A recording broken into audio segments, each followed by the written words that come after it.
एक गाय गवत चरायला जंगलात जाते. संध्याकाळच्या वेळेस तिच्या लक्षात आले की एक वाघ तिच्याकडे दबक्या पावलाने येत आहे.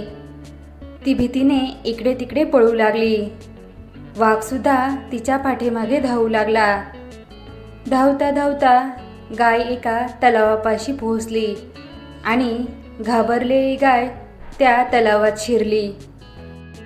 वाघ देखील तिच्या पाठीमागे त्या तलावात शिरला. त्या दोघांनाही कळून चुकले की तलाव फारसा खोल नाही आणि त्यात पाणीसुद्धा कमी आहे, मात्र चिखल जास्त आहे. त्या दोघांमधील अंतर तसे कमी होते, परंतु ते दोघेही काही करू शकत नव्हते. गाय त्या चिखलात हळूहळू रुतायला लागली. वाघ तिच्या अगदी जवळ होता, परंतु तो सुद्धा त्यात रुतायला लागला होता. दोघेही अगदी गळ्यापर्यंत रुतलेली होती. दोघेही हलू शकत नव्हते. थोड्या वेळाने गायीने वाघाला विचारले, तुझा कोणी गुरु किंवा मालक आहे का? वाघ गुस्स्यात म्हणाला, मी तर या जंगलाचा राजा आहे.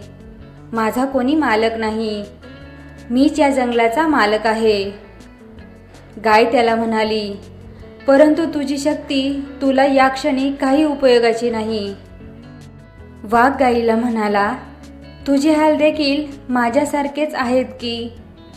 तेव्हा गाय त्याला हसून म्हणाली, बिलकुल नाही.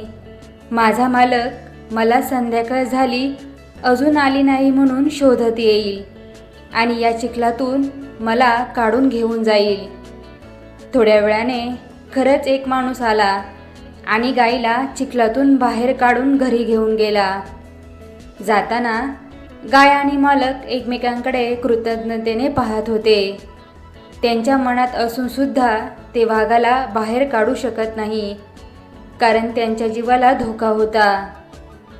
कथेतून बोध हाच की गाय हे समर्पित हृदयाचे प्रतीक आहे. वाघ हे आपले अहंकारी मन आहे. मालक हे सद्गुरूचे प्रतीक आहे. तर चिखल हा संसार आहे आणि संघर्ष ही अस्तित्वाची लढाई आहे. त्यामुळे आपल्याला गुरु असणे आवश्यक आहे, कारण गुरु आपल्याला योग्य मार्ग दाखवतो आणि आपल्या ध्येयापर्यंत जाण्यासाठी आपली सहायता करतो.